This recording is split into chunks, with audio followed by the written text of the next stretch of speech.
Di 2003, seorang ilmuwan Martin Rees menerbitkan sebuah buku berjudul Saat Terakhir Kita. Dalam karyanya itu dia sampai pada kesimpulan bahwa dalam waktu dekat orang akan menghadapi distopia total. Namun pada tahun 2019 di situs Forum Ekonomi Dunia muncul sebuah artikel di mana umat manusia diramalkan tidak hanya berumur panjang tapi juga bahagia hidupnya.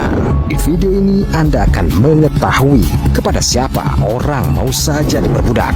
Kok bisa Elon Musk menipu kita, dan skenario mana yang akan kita lihat segera? Surga di bumi atau distopia yang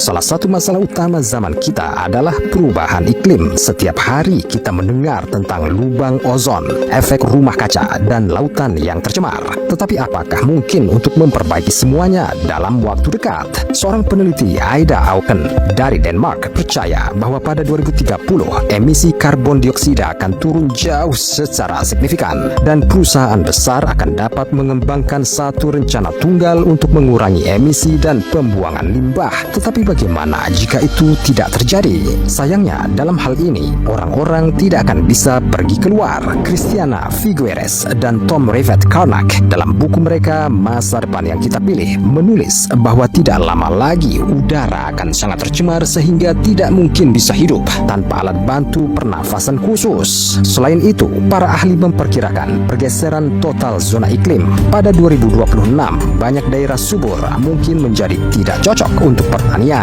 Orang-orang mungkin akan mencoba mengembangkan lahan baru, tetapi apa yang akan dilakukan umat manusia ketika bahkan daerah yang paling terpencil pun habis sama sekali? Meskipun banyak organisasi seperti misalnya C40 Cities dan Climate Alliance sekarang mencoba untuk memperbaiki situasi, statistiknya tetap minta ampun. Setiap tahun dunia semakin hangat sekitar 0,18/100 derajat Celcius. Akankah kita punya waktu untuk menghentikan proses ini? Mungkin teknologi terbaru akan membantu kita atau hanya mempersulit hidup kita. Seorang profesor di Universitas Oxford, Mark Graham, yakin bahwa masa depan terletak pada ekonomi kontrak singkat. Masyarakat hampir seluruhnya akan meninggalkan karyawan penuh waktu dan tempat kerja tetap, dan sebaliknya, perusahaan akan semakin menarik kontraktor independen. Teknologi baru akan membantu mencapai hipertransparansi dan keamanan komunitas internet. Tapi selalu ada sisi lain dari koin. Pernah dengar Orwell's Big Brother? Bagaimana jika semua yang tertulis di distopia terkenal menjadi kenyataan? Jika teknologi terbaru jatuh ke tangan yang salah, setiap smartphone, setiap earphone nirkabel, dan bahkan setiap rokok elektronik bisa berubah menjadi mesin pengintai tanpa ampun.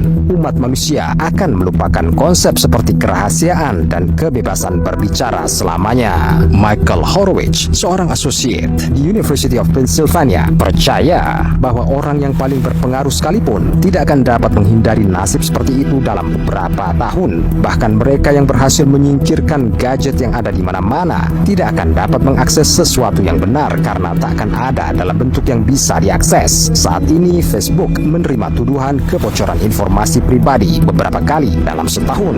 Miklos Zoltan, pendiri salah satu perusahaan privasi data terbesar, melaporkan bahwa selama skandal terbaru Facebook telah membocorkan data pribadi lebih dari 1,5 juta pengguna, dan mungkin orang bahkan tidak perlu diperbudak karena mereka mungkin secara sukarela menyerahkan diri mereka ke dalam perbudakan dengan imbalan beberapa menit hiburan. How long have you been a slave? I'm not a slave.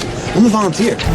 Tetapi jika semuanya begitu buruk di bumi, bukankah umat manusia akan lebih mudah mengubah pemandangannya? Akankah kolonisasi luar angkasa membantu kita? Takeshi Hakamada, pendiri perusahaan iSpace, yakin bahwa orang akan segera menambang sumber daya ruang pertama mereka, air dari bulan. Dan meskipun air ini tidak dapat diminum, pasti akan membantu beberapa lahan pertanian di daerah gersang. Selain itu, terobosan semacam itu akan menandai dimulainya era baru dalam kosmologi. Maka para ilmuwan akan mempertimbangkan alam semesta tidak hanya sebagai objek penelitian ilmiah, tetapi juga sebagai sumber berbagai fosil. Sekali lagi, penganut distopia punya pendapatnya sendiri tentang masalah ini. Ya, mungkin kita akan berhasil mendapatkan berbagai sumber daya dari luar angkasa, tetapi apakah itu akan didistribusikan secara merata di antara penduduk bumi? Banyak ahli teori cenderung berpikir bahwa dalam beberapa tahun, semua orang paling berpengaruh dan kaya di bumi akan berkumpul dan terbang ke luar angkasa, meninggalkan penduduk lainnya mati karena krisis ekologi.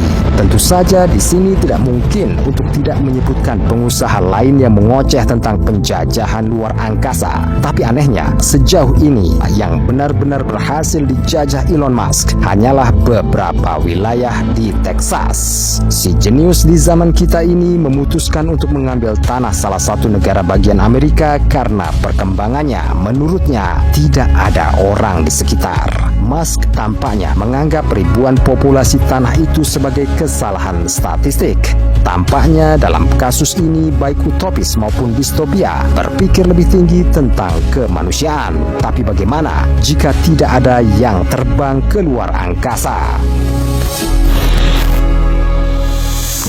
Pertikaian abadi para politisi adalah ekspansi nyata bagi para ahli pesimistis. Lihat saja artikel baru-baru ini oleh Mark Linus, seorang jurnalis Inggris yang populer. Dia menyatakan bahwa akan segera terlambat memperbaiki apapun dan orang-orang akan menghadapi bencana nuklir. Tetapi peneliti yang lebih ceria cenderung percaya bahwa meskipun terjadi mimpi buruk total, persentase tertentu orang masih dapat selamat dari bencana nuklir. Staf Forum Ekonomi Dunia bahkan berbicara tentang peluang potensial bagi pemerintah di seluruh dunia untuk mencapai kesepakatan dan sepenuhnya menyingkirkan senjata nuklir. Skenario seperti itu terdengar lebih seperti ejekan sekarang. Namun nyatanya ancaman bencana nuklir sangat dibesar-besarkan oleh media massa. Saat ini konflik bersenjata dan bahkan perang skala penuh sedang berlangsung di banyak negara di dunia.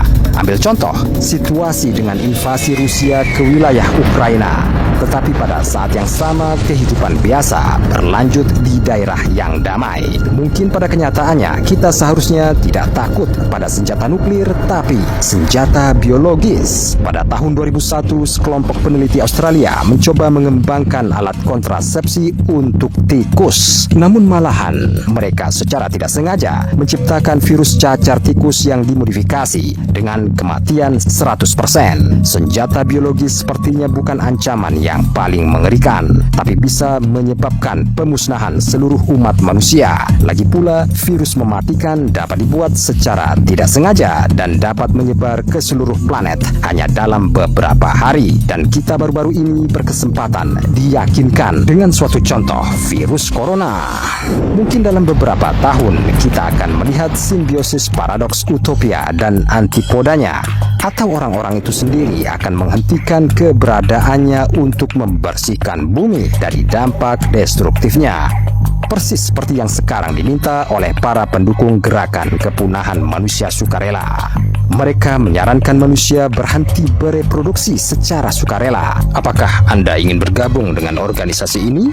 Menurut Anda, apa yang akan terjadi pada kita di 2026?